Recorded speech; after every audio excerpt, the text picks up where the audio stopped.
I'm going to go through the differences with some of the buttons from what we've just been learning on and to your controller. So you might have bought a controller which looks a little bit like this, or if not, very, very similar. Now, most of it's quite obvious.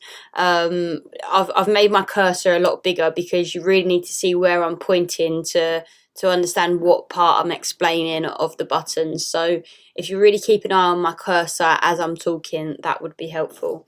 So let's start from the top. Obviously we've seen this in the previous video. This is what I'm going to be teaching you on because this is the standard club equipment. However, this is very expensive, so I know most of you probably will have this at home, and I still want you to make use of the lessons and still practice from these lessons what I'll be teaching you on this onto this. So let's just go over the buttons so you know that most of it's basically the same.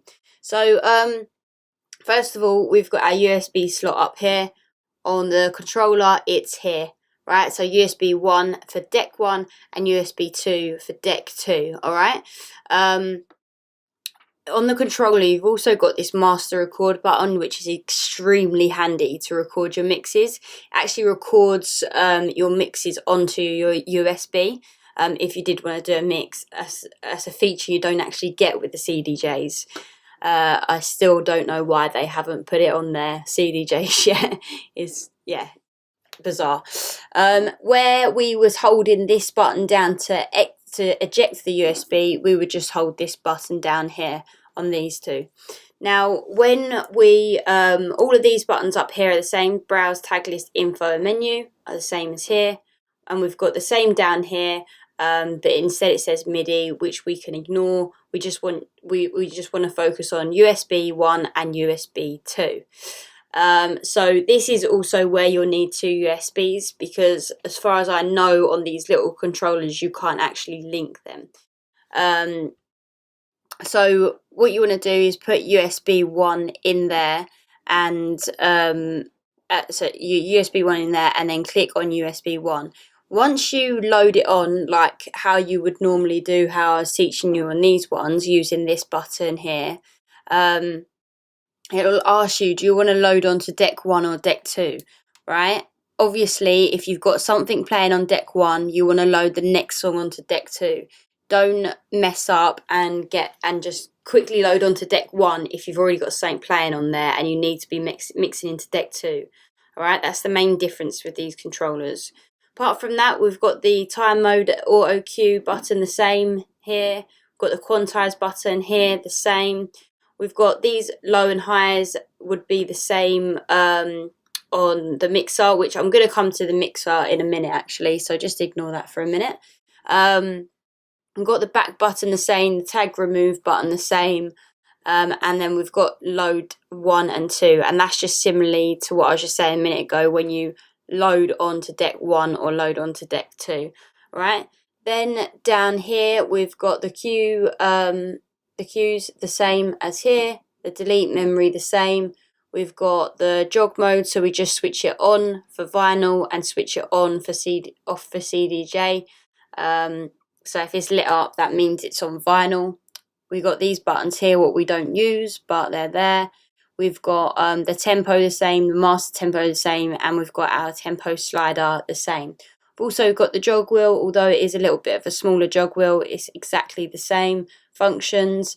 The in and out loop button is the same. You don't have one of them 4-beat loop, auto loop buttons just below it like you do here, what I was showing you, or what I will be showing you in the upcoming lessons. So just keep an eye on that. You don't have that button, so you will just have to use the in and out, but you'll be learning about all of this in the upcoming lessons. You've got your track search and search button the same, and then you've got your cue and play button the same as well. So then obviously on these CDJs we've got our hot cues down here. Now on the controllers we've actually got it down here.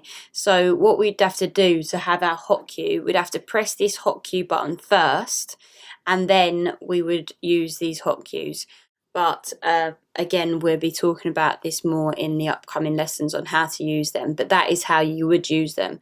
And then if you wanted to, obviously where we've got this button here where it automatically loops 4 beats, we can use this function but down here. So at the minute would be clicked on hot cue, but then if we click beat loop, we can actually beat loop it either 2, 4, 8 or 16 beats, I believe. So you just need to click that beat loop before you can actually do it. So you've got basically a number of different options to essentially kind of use these buttons. I'd ignore slip loop for now. Beat jump we will come to later on the beat jump on here. It's actually within the touch screen, so we'll come to that later on in the lessons. But that's here instead of on the touch screen here. So remember, just later on in the lessons, that you got your beat jump down here, so you have to click that first, and then you can use this. Or on the CDJs, it's actually on the touch screen. Again, we'll come to all of this and learn about all of it, but I'm just trying to show you, the differences in the two the decks, the CDJs, and the controller. Because although you'll be using this controller at home, you will be using this CDJ in a club. It's very, very rare that clubs have controllers in them, so you really need to kind of get used to this. This is why I wanted to teach you on this, but I also want to show you how you can practice the lessons on your controller at home by doing this video as well. So that's pretty much everything on the deck 1, and obviously deck 2 is exactly the same. Now I want to show you the mixer, the differences on this middle section here. So here's our mixer, what you've been seeing in the previous videos. Obviously there's a lot more going on, and the reason being it's got 4 channels, whereas this has only got 2. Now it's got 4 channels if we wanted more CDJs plugged in behind here, but we just want to worry about the 2 channels for now. So we've got the exact same EQ faders, so high, mid and low. High, mid and low, that's exactly the same. We've got the trim, which is exactly the same up here. And then you've got this aux button, which is basically if you wanted to plug in your phone or something like that. But we could ignore that for now, and that's just the volume of that one. The effects are similar to the effects here, so we've got 4 sound color effects here, whereas on the bigger mixers we've got 6, but the main one what we use a lot is filter, which we've got on here anyway, so it's just the same. And then this is the low and the high, we've got that's the same here. Now we haven't got the cue buttons here like we've got them here, we've got them down here instead. So when we're making sure that this is turned to cue and we're listening through our headphones, we need to make sure both of these cue buttons are on, like we'd make sure both of these cue buttons are on. And obviously if you just wanted to listen to deck 2, you just put deck 2 on, cue button 2 on, or if you just wanted to listen to deck 1, you just put cue button 1 on. Then you've got your crossfader, which obviously we don't really use, but you just want to kind of leave that in the middle on your controller. And then you've got your effects here, so you've got you haven't got that many effects on this controller, so you've literally just got echo, reverb and flanger, whereas you can see on the mixer we've got all of these effects. So we've got a similar thing down here where if we put it all the way to the right, it's the master, so the effects control both of the channels, or if we put it on 2, it controls just this deck, or if 1, it just controls this deck, puts effects on just this deck. Okay, then you've got your beat effects similar to here, right? But there's not many effects on there. As you can see, there's a lot more on the actual club mixer, which is there. But it's the same similar thing where you got your on and off button, and you use this knob here to take it to dry or wet, min or max. Okay, then you got your master level up here. It's the same as on the bigger mixer here, and then that's pretty much it. Okay, so you're not missing out on a great deal at all. All right, you've got a few more effects. Oh, and lastly, I did just want to go over, this is your mic bit. So you plug your mic in the same, it's got off, on, talk over, the same as here, off, on, talk over.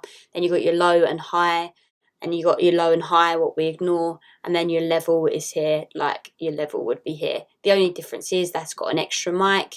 The main difference is with the mixer is that it's got 2 extra channels if you did want 4 CDJs, want to mix 4 tracks at one time.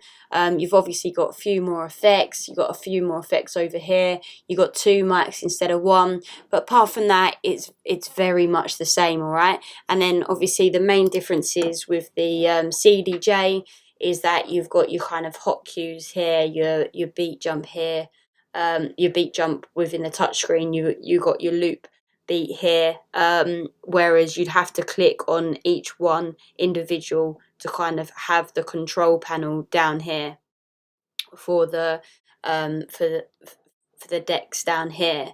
And then, I mean, that's really the main difference, to be honest. And obviously, other than that, it's just that your USBs go in like this, and you have to load each song onto either deck 1 or deck 2, right? You don't have 2 separate decks, right? It's all in one. And then you just got your one panel where you see everything up here. And you're seeing the coming lessons when I talk about covering the visuals. I want you to cover that bit.